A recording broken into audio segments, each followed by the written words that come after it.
What's up, YouTube? And I'm on the MPC 1 Plus again, and I'm gonna show you some techniques when I'm editing my drums and what's the best choice to do when it comes down to programming your drums before you even record them into a sequence. So I'm gonna show you guys how I get it done with the drums. So okay, that's a different sample. Okay, so I'm gonna take the chop off. So I chose this drum break. So you see it's a stereo. So it has a hi-hat on the left, and then on the right we got the drum, which is a kick and snare and stuff like that. So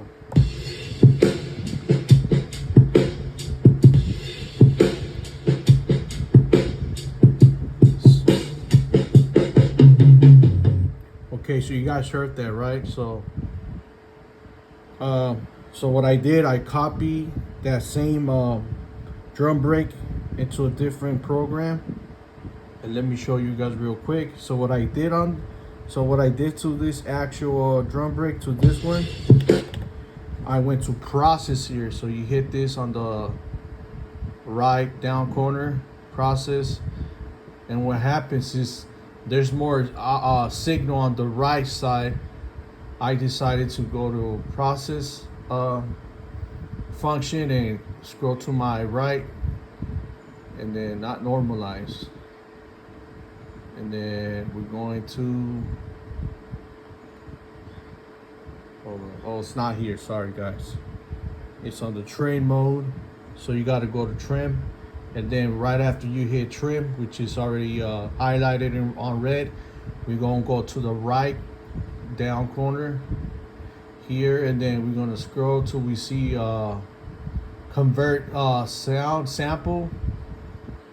Let me show you guys real quick. This right here. So you see this right here? It's function. So like I said, I sampled that drum break into stereo. For some reason, the signal on the right side is more higher than the left, because the left, we got, like I said, we got the hi-hat.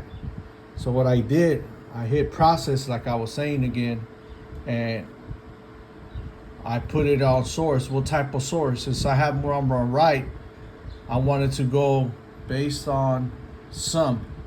So I already hit do it. I'm not gonna do it already because I already have that rate already adjusted. So yeah, you hit do it, and then this is how it is. This is how it looks. This is how the region looks when you created a new sample, whether it's stereo, left or right, or sum. So I have it on sum already, and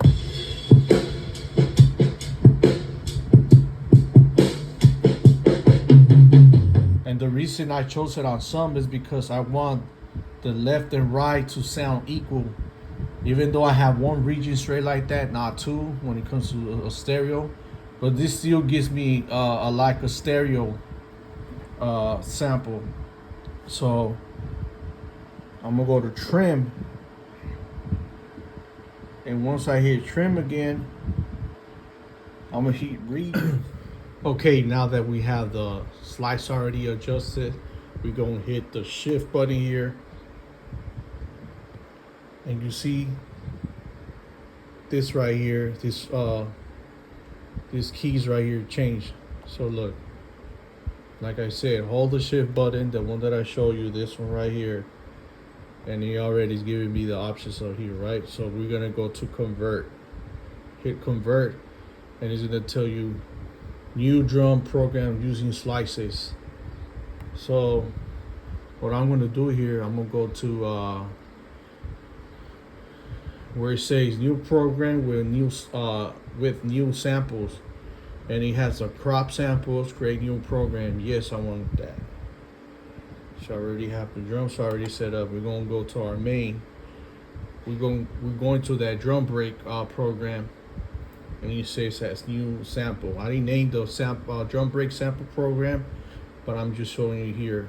When you do that, what's it called? Convert your slices.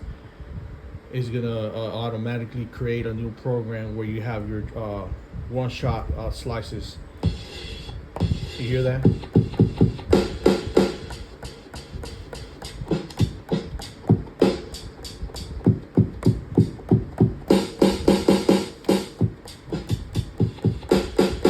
So as you guys hear, it doesn't sound loud enough. And this is how I make my drums tight and fat. So it's time to get to that process, and let me show you. So we going to program. We're gonna go here to effects. You see the effects button right here. Okay, let's work on that snare.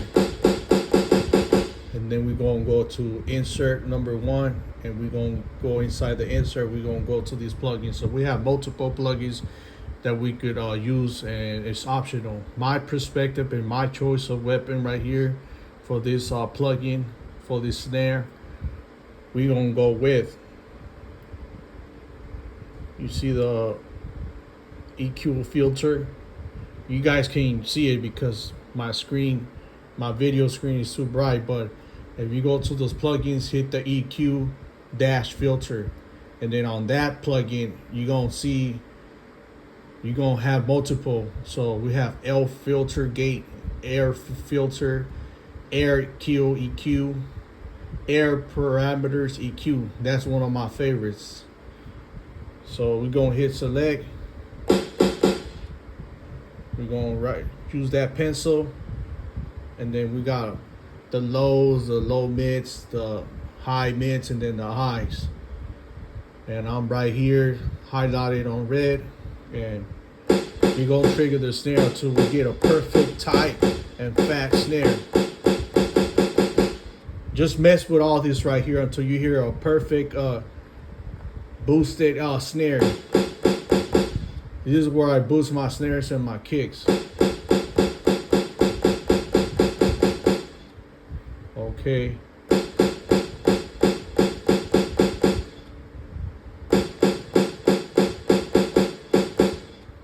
Okay, so like, you might not hear a big difference.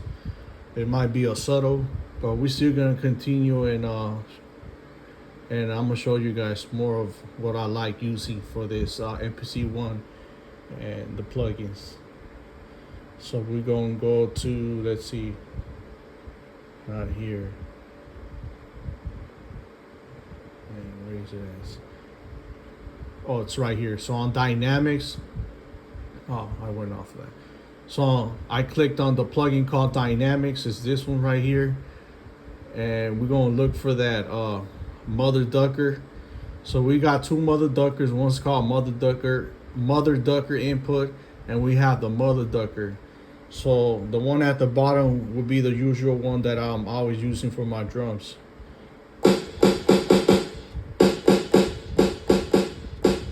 See, so this is without the plugins.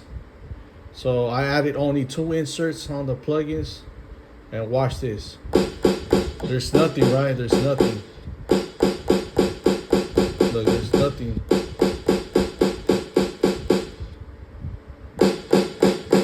You hear that? This is without the plugins. You hear that? So now we're gonna go with our kick. Okay, let's start with our kick. So I got 2 kicks that I love, and like I always said, sometimes I do use a 16 level for one kick to get that ghost kick and get that nice swing, but sometimes you want to use multiple kicks in one sequence as you're doing your drum break groove. So what I mean by that is, like, on this drum break I got multiple kicks. I got this one, you hear that one, and then I got this one, and then I got another one. See, I got pretty good ones. So what I'm gonna do, I'm just gonna give you a quick example, like this one right here. We're gonna use the same plugins that I use on the snare. So we're gonna use the, what's it called, the mother ducker. You hear that? That's without the mother ducker, and it's with the mother ducker. It's a slight subtle. but we're still gonna get into it more deeper with more stuff. Okay, so I already added dynamics on that. So now I'm gonna go to, like I said, right at the bottom of dynamics, we do have the EQ and filter plugin. Let's hit that again for the kick, and we're going to air parameter Q. And we're going to the lows. Go to the mid, the low mids.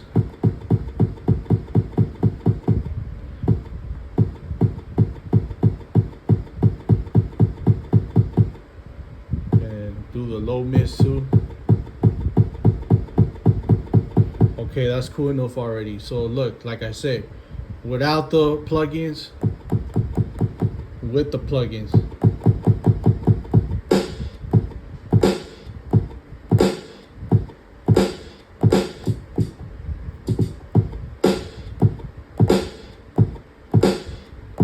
And yes, so this is the part of the how you make the drums fat.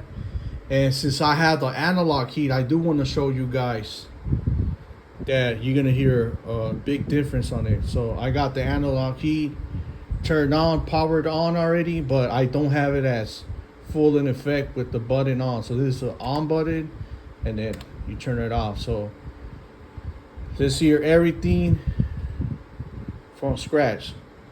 So here's with the plugin, the kick, and the snare. Let's take this off. So this is without it, right?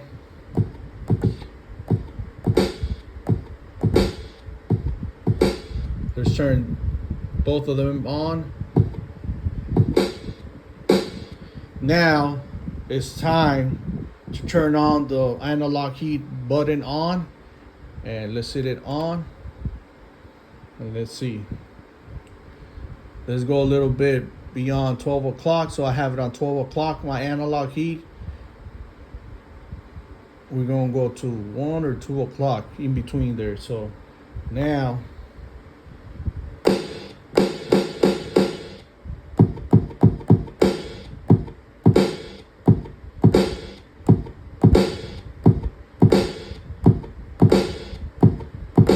this is just a little demonstration, like I was telling you. So I'll be doing and implementing this plugins and effects, you want to say, to the other kick, like to this one, because I do love this right here. These two right here, I love them. And then the hi-hat, you hear that? This hi-hat. So I'm gonna fix that hi-hat too, and I'm gonna continue doing the same thing. So yeah, so if you do have an analog heat, I do recommend that you do the same thing. So in the analog heat, I have it on clean boost, and then the master volume, you want to say, yes, the master volume, I have it a little bit beyond more than 12 o'clock. So I have it on in between 1 and 2. If you want to, you could go more deeper than that. And then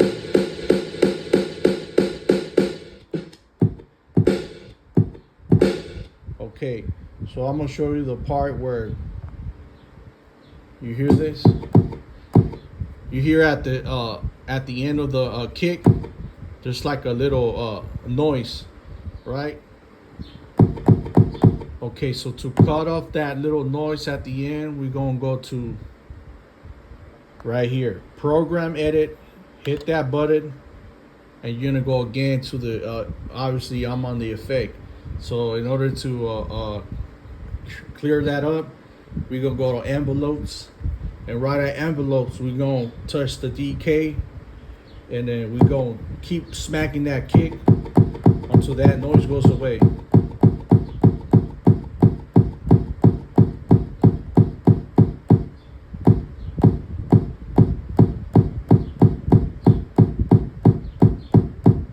See, it went away.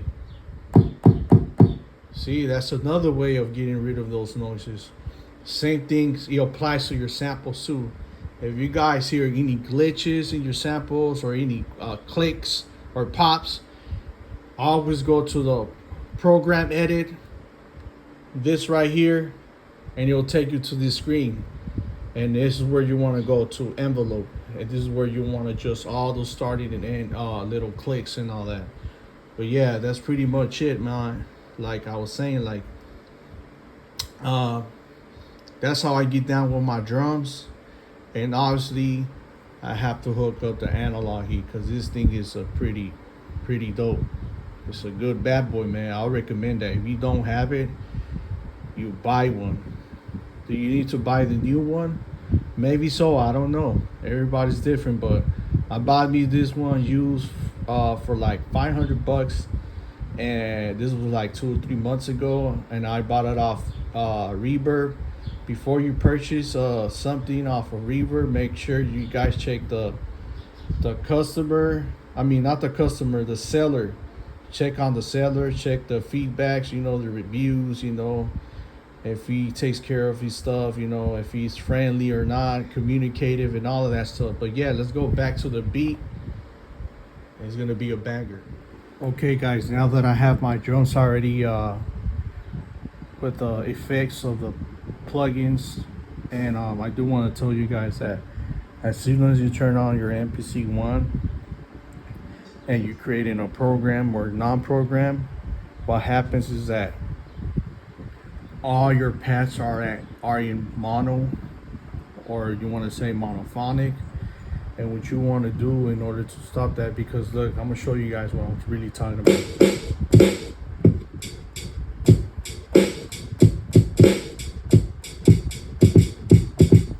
What happens is tends to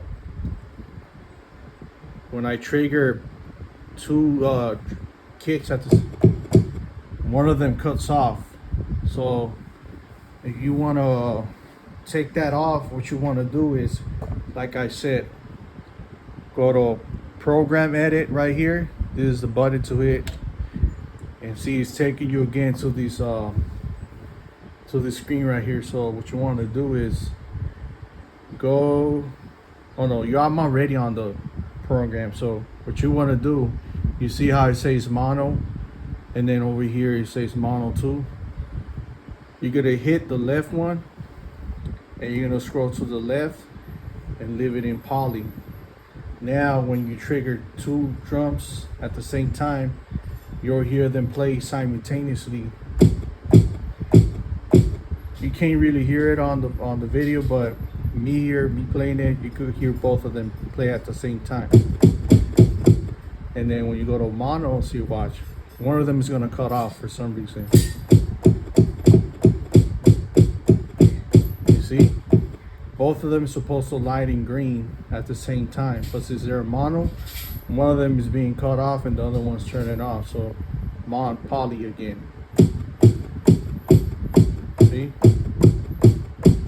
They're both being triggered at the same time, and this is like the best thing you want to do when you're using your drums. Other than that, when you come to samples, you do want to leave it in monophonic.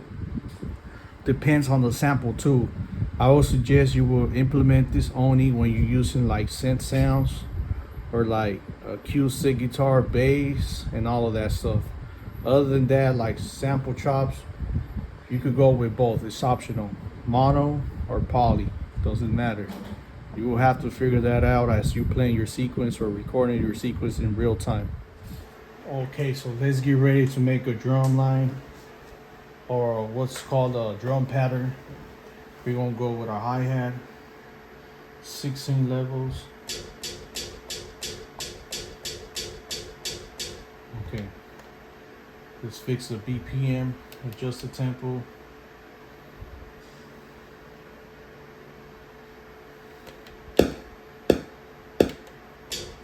Okay, let's do a 8-bar loop.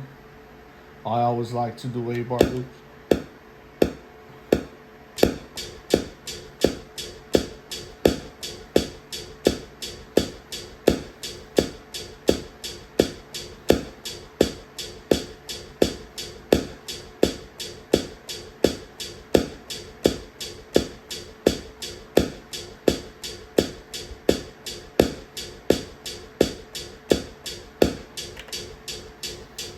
I already got my hi-hat. we're going to track 2 now.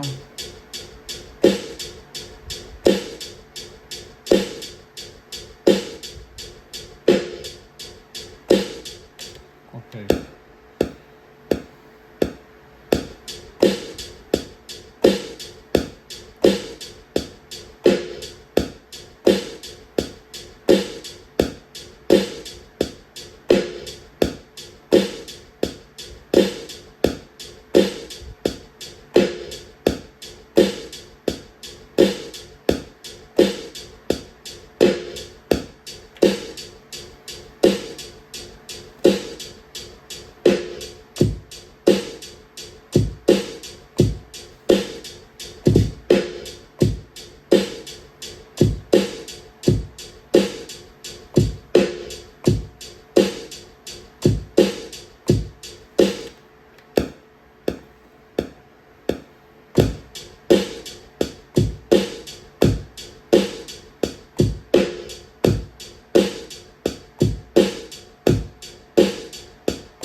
Okay, that's the drum pattern right there. We're gonna go with the sample now. Okay, so I got the drum pattern already recorded. So let me show you how it sounds.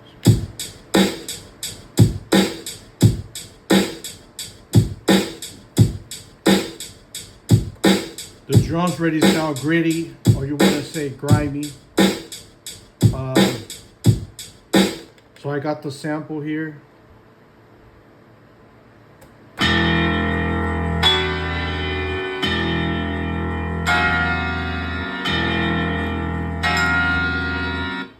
Okay, so I'm gonna chop that up into pieces and then mess with it and then just layer it down with the drums.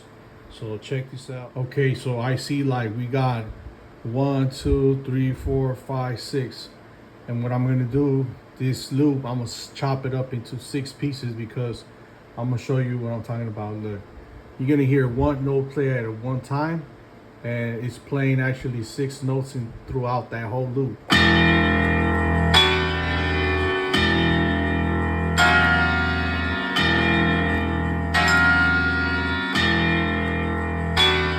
So yeah, let's chop that up. We're gonna go to trim like I said, and we're gonna hit regions.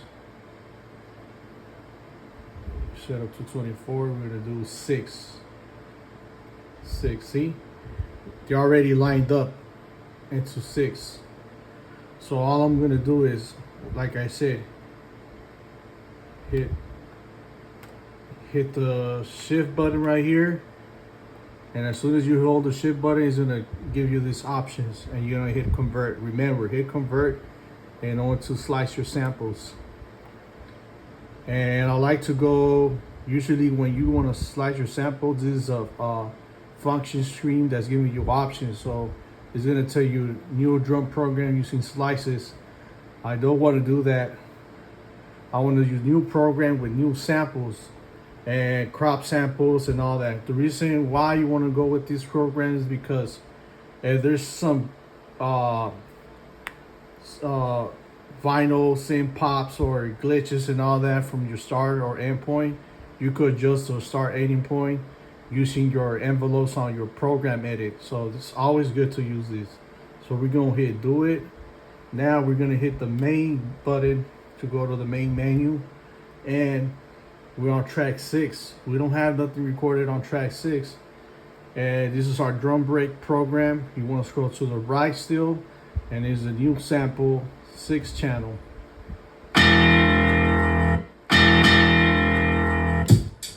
Okay, now we're gonna go to program edit, and we're gonna go to global right here, and see, remember I told you guys that as soon as you create a program or as soon as you turn on your MPC 1, it automatically goes into mono both sides. So we're gonna test it out. Like I said, you could leave it like that or put it on poly, but we're gonna test it out, see how the sample chops are gonna come out in the sequence. So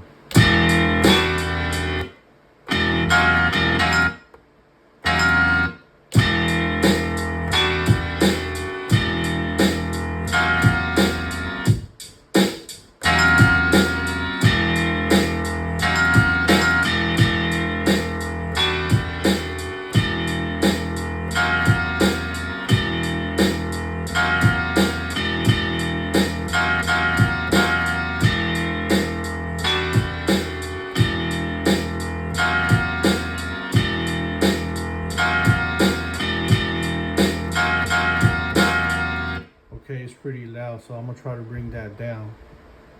And let me show you guys.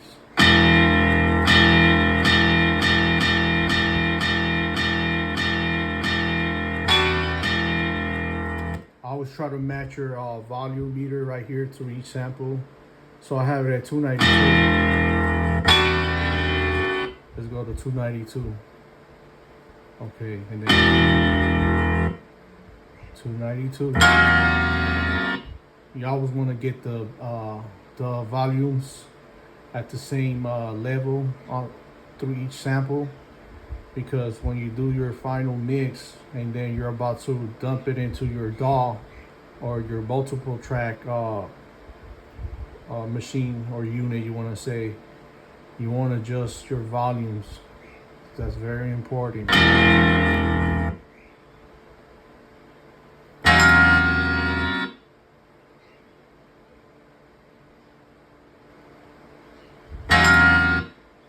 Okay, that's pretty much it.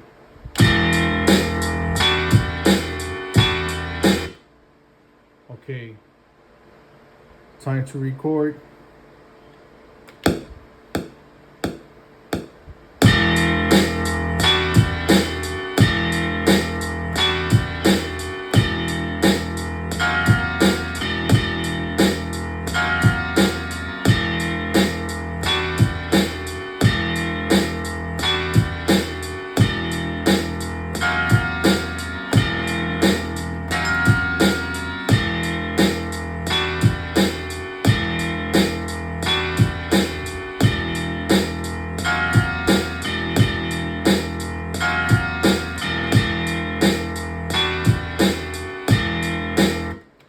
Let's get a little creative with the sample.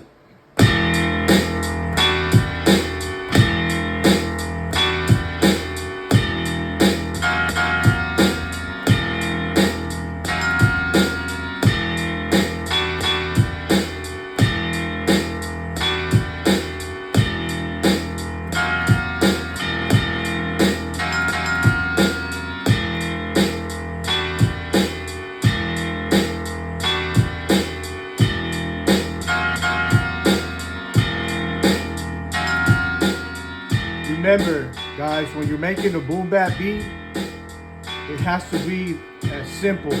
Doesn't have to be all crazy or all like a lot of sounds layered down. It's not like an R&B beat or nothing like that. But when you're doing boom bap, you just need a kick, a snare, a hi-hat, and the sample. And sometimes you do need a bass, but you don't need a lot of stuff on it, bro. And this is a straight out 90s boom bap golden era. And my inspiration when I make beats like this is Showbiz, Diamond D, Buck Wild, all those from the DITC crew. And yes, it has to be DJ Premier, Pete Rock, and all of them. And this channel is to bring that type of content, you know, bring hip hop alive from the 90s, because one day these legendary producers will retire, will stop. Who's gonna be the next man doing this type of music? It might be me, whoever knows. So hit the like button, and if you haven't subscribed, and peace.